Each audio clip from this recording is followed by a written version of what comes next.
അവര് സാധാരണക്കാരായിട്ടുള്ള ആളുകളെ അവഗണിക്കുകയും കോർപ്പറേറ്റുകളായിട്ടുള്ള അദാനി അംബാനി വ്യവസായികളെ പരിപോഷിപ്പിക്കുകയും സഹായിക്കുകയും ചെയ്തുകൊണ്ട് രാജ്യത്തെ കൊള്ളയടിക്കുകയാണ്. പ്രിയപ്പെട്ടവരെ, നമ്മളൊന്ന് ആലോചിച്ച് നോക്കുക. ഇവിടെ പെട്രോളിയത്തിന്റെ വില അന്താരാഷ്ട്ര വിപണിയില് ക്രൂഡ് പെട്രോളിയത്തിന്റെ വില അനുനിമിഷം കുറഞ്ഞുകൊണ്ടിരിക്കുമ്പോൾ ഇന്ത്യയില് 1 ലിറ്റർ പെട്രോളിന് 108 രൂപയാണ് ഇവിടെ ഇപ്പോൾ ചാർജ് ചെയ്തുകൊണ്ടിരിക്കുന്നത്. ഈ 108 രൂപയില് 58 രൂപയോളം ഗവൺമെന്റ് ടാക്സ് ആയിട്ടാണ് ഈടാക്കിക്കൊണ്ടിരിക്കുന്നത്. ഈ പണമെല്ലാം നമ്മുടെ രാജ്യത്തിന്റെ മേന്മയ്ക്ക് വേണ്ടിയിട്ട് ഉപയോഗിക്കും എന്ന് പറഞ്ഞുകൊണ്ട് ആ പണം മുഴുവൻ അഴിമതിക്കായിട്ട് ഉപയോഗിക്കുന്ന ഒരു ഭരണകർത്താവിനെയാണ് നമ്മൾ കാണുന്നത്. എല്ലാവരും പറയും മോദി അഴിമതിക്കാരനല്ല. എന്തുകൊണ്ടാണ് മോദി അഴിമതിക്കാരനല്ലാത്തത്? മോദി അഴിമതിക്കാരനാണെന്ന് പറയേണ്ടത് ഇവിടുത്തെ പത്രക്കാരാണ്. പക്ഷേ ഇവിടുത്തെ ഒരു പത്രക്കാരനും മോദിക്കെതിരായിട്ട് ഒരക്ഷരം സംസാരിക്കുവാൻ വേണ്ടിയിട്ട് ഒരു പത്രക്കാരനെയും ഇവിടെ അനുവദിക്കുകയില്ല. ഒരു പത്രക്കാരനെങ്ങാനും മോദി അഴിമതിക്കാരനാണെന്ന് പറഞ്ഞു കഴിഞ്ഞാൽ പിറ്റേ ദിവസം അവിടെ ഇഡിയുടെ റെയ്ഡ് ചെല്ലും. ഇഡിയുടെ റെയ്ഡ് ചെയ്ത് ആ പത്രക്കാരനെ പിടിച്ച് അകത്തിടും. അങ്ങനെ ഉദാഹരണത്തിന് NDTV എന്ന് പറയുന്ന ഒരു വലിയ പ്രൈവറ്റ് ചാനൽ ഉണ്ടായിരുന്നു. 2018 നോട്ട് നിരോധനത്തിന്റെ സമയത്ത് 1,55,000 കോടി രൂപയുടെ 2000-ന്റെയും 500-ന്റെയും നോട്ടുകള് വിദേശ രാജ്യത്ത് അച്ചടിച്ച് ഒരു വിമാനത്തിൽ ബോംബെയിൽ കൊണ്ടുവന്ന് അത് വിതരണം ചെയ്ത് 1,55,000 കോടി രൂപ ഈ പാർട്ടി സ്വന്തമാക്കി എന്നുള്ള വസ്തുത കോൺഗ്രസ് വിളിച്ചു പറഞ്ഞപ്പോൾ അത് റിപ്പോർട്ട് ചെയ്യാൻ വേണ്ടിയിട്ട് മുന്നോട്ട് വന്ന ഒരേ ഒരു ചാനൽ മാത്രമേ ഉണ്ടായിരുന്നുള്ളൂ. അതാണ് NDTV ചാനൽ. ആ ചാനലിന്റെ ഉടമസ്ഥൻ ഇന്ന് അധികാരം നഷ്ടപ്പെട്ട് അദ്ദേഹത്തിന്റെ ചാനൽ പോലും നഷ്ടപ്പെട്ടു എന്നുള്ള കാര്യം മനസ്സിലാക്കുക. പ്രിയപ്പെട്ടവരെ, പെട്രോളിയം പ്രോഡക്ട്സിന്റെ വില കൂട്ടുന്നു. എന്നാല് ഈ 10 വർഷം കൊണ്ട് ഈ രാജ്യത്തിലെ സാധാരണക്കാരായ ജനങ്ങൾക്ക് വേണ്ടിയിട്ട് മോദി എന്ത് ചെയ്തു എന്ന് നമ്മൾ ആലോചിക്കേണ്ടിയിരിക്കുന്നു.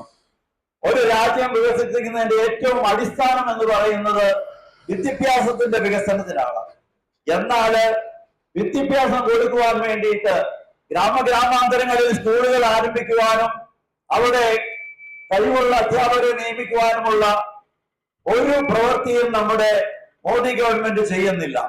അതേസമയം ആം ആദ്മി പാർട്ടി എന്ത് ചെയ്യുന്നു എന്നുള്ള കാര്യം നിങ്ങൾ ശ്രദ്ധിക്കുക. ആം ആദ്മി പാർട്ടി ചെയ്യുന്ന കാര്യങ്ങളില് ഒന്നാമത്തെ കാര്യം ജനങ്ങൾക്ക് ജീവിക്കാനുള്ള, സാധാരണക്കാർക്ക് ജീവിക്കാനുള്ള സൗകര്യങ്ങൾ ഏർപ്പെടുത്തുന്നു. അതിൽ ഒന്നാമത്തെ കാര്യം 200 യൂണിറ്റ് വൈദ്യുതി ആം ആദ്മി പാർട്ടി ഭരിക്കുന്ന ഡൽഹിയില് സൗജന്യമായിട്ട് ജനങ്ങൾക്ക് കൊടുക്കുന്നു. 20,000 ലിറ്റർ വെള്ളം സൗജന്യമായിട്ട് കൊടുക്കുന്നു. സ്ത്രീകൾക്ക് ബസ്സില് സൗജന്യ യാത്രാ സൗകര്യങ്ങൾ ഒരുക്കുന്നു. അതോടൊപ്പം തന്നെ 2,500 രൂപ വാർദ്ധക്യകാല പെൻഷൻ കൊടുക്കുന്നു. അതോടൊപ്പം 18 വയസ്സ് പൂർത്തിയായിട്ടുള്ള എല്ലാ സ്ത്രീകൾക്കും അവർക്ക് വിദ്യാഭ്യാസത്തിനോ മറ്റേതെങ്കിലും കാര്യത്തിനോ ഉപയോഗിക്കാൻ വേണ്ടിയിട്ട് ഈ കഴിഞ്ഞ ബജറ്റിൽ 1000 രൂപ വീതം ഓരോ മാസവും അവർക്ക് കൊടുക്കുന്നു. കേജ്രിവാൾ 12 വർഷം മുമ്പ് ഭരണത്തിലേറുമ്പോൾ 36,000 കോടി രൂപയുടെ കമ്മി ബജറ്റ് ഉണ്ടായിരുന്ന സ്ഥാനത്ത് ഈ സൗജന്യങ്ങളെല്ലാം കൊടുത്തതിന് ശേഷവും കേജ്രിവാള് 16,000 കോടി രൂപയുടെ മിച്ച ബജറ്റ് ഈ കഴിഞ്ഞ വർഷം ഈ ലാസ്റ്റ് മന്തിൽ അവതരിപ്പിച്ചിരിക്കുകയാണ്. അപ്പോൾ ഇതിന്റെ എല്ലാം കാരണം നമ്മൾ മനസ്സിലാക്കുക. ഇതെല്ലാം സ്വച്ഛമായിട്ടുള്ള സുന്ദരമായിട്ടുള്ള രാജ്യം കെട്ടിപ്പടുക്കുവാൻ വേണ്ടിയിട്ട് ഏറ്റവും ആദ്യം ചെയ്യേണ്ടത് രാജ്യത്തെ അഴിമതിയെ ഇല്ലാതാക്കുക എന്നുള്ളതാണ്. നമ്മുടെ ഇവിടെ 200 കോടി രൂപ മുടക്കി ഒരു പാലം പണിയുമ്പോൾ അതേ പാലം ഡൽഹിയിലെ കേജ്രിവാളിന്റെ ഭരണത്തിൽ 50 കോടിക്ക് തീരുന്നു. ബാക്കിയെല്ലാം ഇവിടെയുള്ള 150 കോടി രൂപ സൗജന്യമായിട്ട് കൊടുക്കുവാൻ വേണ്ടിയിട്ട് അദ്ദേഹം മിച്ചം കണ്ടെത്തുകയാണ് ചെയ്യുന്നത്. ഇനി കേരളത്തിന്റെ സ്ഥിതിയിലേക്ക് നിങ്ങൾ നോക്കുക. കഴിഞ്ഞ 7 മാസമായിട്ട് സാധാരണക്കാരായിട്ടുള്ള 60 വയസ്സ് പ്രായമായിട്ടുള്ള ആളുകൾക്ക് കൊടുത്തുകൊണ്ടിരുന്ന 1560 രൂപയുടെ മാസ പെൻഷൻ ഈ 7 മാസമായിട്ട് ഇപ്പോൾ മുടങ്ങിക്കിടക്കുകയാണ്. അതോടൊപ്പം തന്നെ നമ്മൾ നോക്കുക, കഴിഞ്ഞ മാസത്തെ ശമ്പളം, പെൻഷൻ ഇവ 6 ദിവസം കൊണ്ടാണ് വിതരണം ചെയ്തത്. എല്ലാ മാസവും 1-ാം തീയതി കിട്ടിക്കൊണ്ടിരിക്കുന്ന ശമ്പളം 6 ദിവസം കൊണ്ടാണ് കൊടുത്തത്. ഇനി അടുത്ത മാസം നിങ്ങൾ നോക്കിക്കൊള്ളുക, ഇത് 6 എന്നുള്ളത് 12 ആകും, 12 24 ആകും, അങ്ങനെ അങ്ങനെ മാറി മാറി ഓരോ ദിവസവും മുന്നോട്ട് പോയിട്ട് 2 മാസത്തിലൊരിക്കൽ ശമ്പളം എന്നുള്ള രീതിയിലേക്ക് വരും. പിന്നെ KSRTC-കാരന്റെ അവസ്ഥ പോലെ തന്നെയാവും കേരളത്തിലെ സാധാരണ ഗവൺമെന്റ് ജീവനക്കാരന്റെ അവസ്ഥ. ഇതിന്റെ എല്ലാം കാരണം എന്താണെന്ന് നമ്മളൊന്ന് ആലോചിക്കുക. ഇവിടെ ഇതുപോലെ അഴിമതി നടക്കുന്ന ഒരു സംസ്ഥാനം വേറെ ഉണ്ടോ? ഏത് മേഖലകളിലും ഇവിടുത്തെ മുഖ്യമന്ത്രിയും മന്ത്രിമാരും ശ്രദ്ധിക്കുന്നത് എങ്ങനെ കാശ് അടിച്ചു മാറ്റാം എന്നുള്ള കാര്യത്തിലാണ് ശ്രദ്ധിക്കുന്നത്. അതുകൊണ്ട് ഈ മുഖ്യമന്ത്രിക്കോ മന്ത്രിമാർക്കോ ഇവിടുത്തെ സാധാരണക്കാരായിട്ടുള്ള ജനങ്ങളുടെ ഒരു പ്രശ്നവും പരിഹരിക്കുവാൻ വേണ്ടിയിട്ട് സമയമില്ല. നമ്മളൊന്ന് ശ്രദ്ധിക്കുക, കഴിഞ്ഞ കുറെ നാളുകളായിട്ട് ഇവിടെ ആന ആ മനുഷ്യനെ കൊമ്പിൽ കുത്തി പൊക്കി കൊന്നുകളയുന്നു, കടുവ പിടിക്കുന്നു, പുലി പിടിക്കുന്നു. നാട്ടിലേക്ക് ഇവൻ പാലായിലേക്ക് പോലും കഴിഞ്ഞ ദിവസം പാലായിക്കുള്ള 5-6 കാട്ടുപന്നികൾ പോകുന്ന കണ്ടു. ഈ കാട്ടുപന്നികള് നാട്ടിൻപുറത്തിൽ കൂടി വന്നു കഴിഞ്ഞു കഴിഞ്ഞാല് നാട്ടിൻപുറത്തുള്ള കപ്പ അതുപോലുള്ള സർവ്വ സാധനങ്ങളും അവർ നശിപ്പിച്ചു കളയും. ഇങ്ങനെയുള്ള രീതിയിലേക്ക് വന്നിട്ടും അതിനെതിരെ ഒരു പരിഹാരം കാണാൻ വേണ്ടിയിട്ട് ഇവിടെ ഈ ജനത്തിന് ഈ ഗവൺമെന്റിന് സാധിച്ചിട്ടില്ല. കാരണം അവർക്ക് അതിന് സമയമില്ല എന്നുള്ളതാണ് സത്യം. പ്രിയപ്പെട്ടവരെ, ഒരു കാര്യം നോക്കുക, ഇത്രയും തെറ്റായിട്ടുള്ള നടപടിക്രമങ്ങളുടെ ഒരു സ്ഥലം ഈ ലോകത്തിലുണ്ടോ എന്ന് തോന്നുന്നില്ല.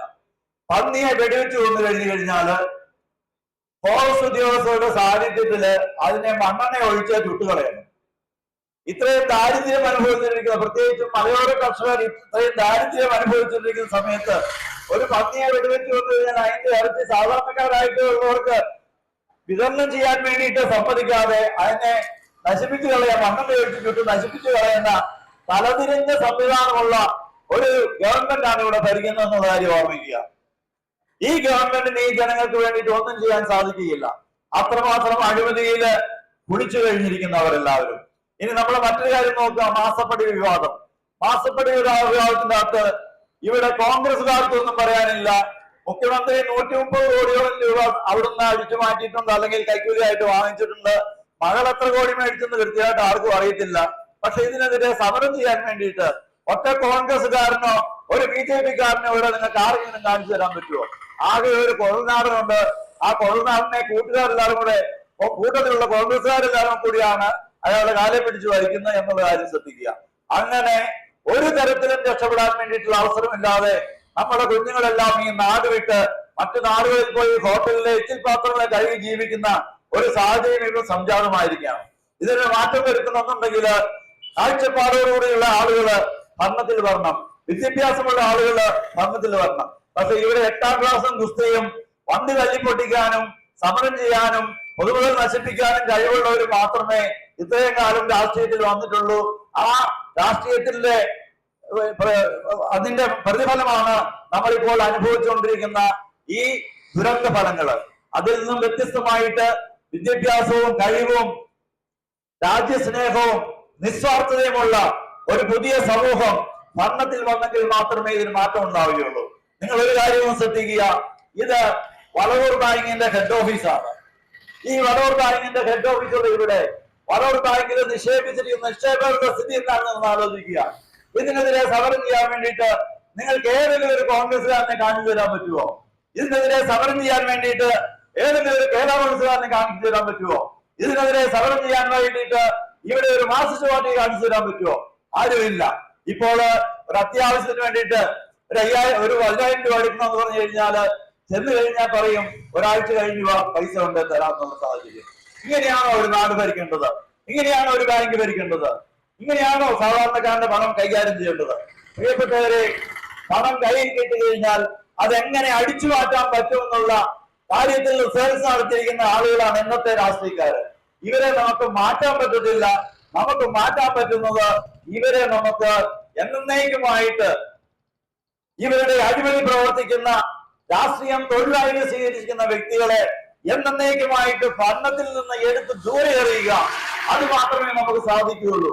അതിനു വേണ്ടിയിട്ടാണ് അഴിമതിരഹിതമായിട്ടുള്ള തിന്മയും അഴിമതിയും ചെയ്യുന്ന ആളുകളെ ഈ നാട്ടിൽ നിന്ന് ആട്ടിപ്പായിക്കുവാൻ വേണ്ടിയിട്ട് നാട് വൃത്തിയാക്കുന്ന ചൂലെന്ന സിമ്പലുമായിട്ട് ആം ആദ്മി പാർട്ടി ഇവിടെ നിങ്ങളെ സമീപിച്ചിരിക്കുന്നത്. പ്രിയപ്പെട്ടവരെ, ആം ആദ്മി പാർട്ടിയിൽ നിങ്ങൾ അണിചേരുക, അവർക്ക് വേണ്ടിയിട്ട് അവരോടൊപ്പം നിങ്ങൾ ചേരുക. അങ്ങനെ പ്രവർത്തിച്ചെങ്കിൽ നമുക്ക് ഈ നാടിനെ ഒരു സുന്ദര കേരളമായിട്ട് മാറ്റാൻ പറ്റും. അതിനുള്ള വിദ്യാഭ്യാസവും അതിനുള്ള കഴിവുമുള്ള സമൂഹങ്ങളാണ് നമ്മുടേത്.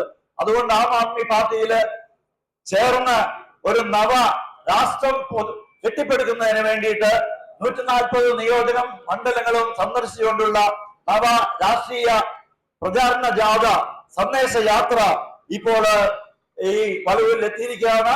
അതുകൊണ്ട് നിങ്ങളെല്ലാവരോടും ആം ആദ്മി പാർട്ടിയോടൊപ്പം തോളോട് ചേർന്ന് അനുഭാവം പ്രകടിപ്പിച്ച് പ്രവർത്തിക്കണമെന്ന് ആവശ്യപ്പെട്ടുകൊണ്ടും നിങ്ങളെല്ലാവരുടെയും സഹകരണം പ്രതീക്ഷിച്ചുകൊണ്ടും ഞാൻ എന്റെ വാക്കുകൾ നിർത്തട്ടെ. നന്ദി, നമസ്കാരം.